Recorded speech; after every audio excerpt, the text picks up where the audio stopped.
The Buddha once asked a student, "If a person is hit by an arrow, is it painful?" The student replied, "Yes, it is." The Buddha then asked the student, "If the person is struck by a second arrow, is it more painful?" And the student replied, "It is." Buddha explained that in life we cannot always control the first arrow. However, the second arrow is our reaction to the first. With the second arrow comes the possibility of choice. Hi, my name's Dr. Stan Steindl, and this well-known and powerful parable speaks to the wisdom that we may bring to cultivating the compassionate mind. In an earlier video called What's Baked in the Cake, we discussed the 3 essential ingredients of the compassionate mind: wisdom, strength, and a caring commitment. In this video, I'd like to speak about that first ingredient, a compassionate wisdom. An important message in the parable of the 2 arrows is the distinction between pain and suffering. The first arrow refers to the painful things that can and do happen in life: illness, injury, loss, grief. We are born, we age, we decay, and at some point we die. And much of the pain associated with being human is quite unavoidable. The second arrow refers to the way that our reactions to the first arrow, the way that we struggle with pain, can cause us to suffer more. We wish the pain would go away. We worry that the pain will never go away, or we worry that the pain will get worse. And we begrudge the fact that the pain is there in the first place. Often we manage to make meaning out of painful experiences, especially what those experiences mean about ourselves. I am a bad person.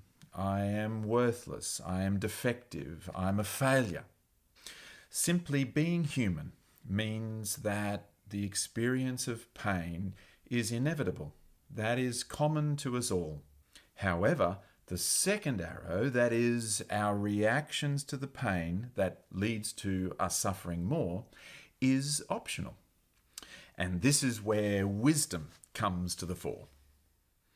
As we cultivate our compassionate mind, there are a number of concepts that we return to that help us to build upon our compassionate wisdom. These concepts come from evolutionary psychology, biological sciences and neurosciences, the psychological sciences, and the wisdom traditions. And together they support our awareness and understanding of the mind itself, how it works, what are the pitfalls and trade-offs, and what we can do to manage it all a little differently. First, on the day we are born, we simply just find ourselves here, with everything designed for us by millions of years of evolution. We don't get to choose our genes or the way that our genes determine everything about us: our height or hair color or body shape, or our particular human brain and how it works. We are born with tricky brains and tricky bodies, and both of those come along with good bits and not so good bits. So there we are on the day that we're born, just finding ourselves here. In fact, finding ourselves in particular locations with particular people around us, and things just start to happen. None of that is our choice either. We don't get to choose our parents or carers or the way that they cared for us. We don't get to choose experiences that go on to happen at home or outside of the home. We don't get to choose our life experiences, and yet they shape us into the versions of ourselves that we are today. So, our genes built our brains and our bodies, both of which are really very tricky. And then life experiences, especially social or interpersonal experiences, began to shape us. We did not get to design any of it. And so if you think about it, the way our minds work and the second arrow's suffering that our minds can cause us, it's not our fault. All of the pain of the first arrow and the suffering of the second arrow, it's not your fault. Life is difficult, and sometimes it's difficult to know just what to do, and it's not your fault.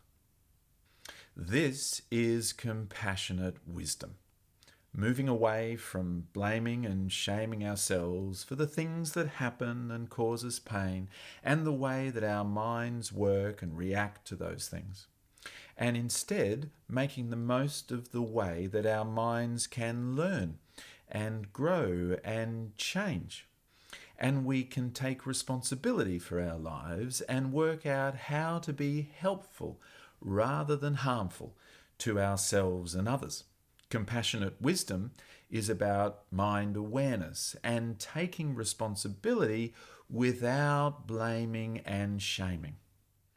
Just by way of a silly little example, I walked outside my front gate just yesterday, hurrying on my way to work, and stepped in dog poo.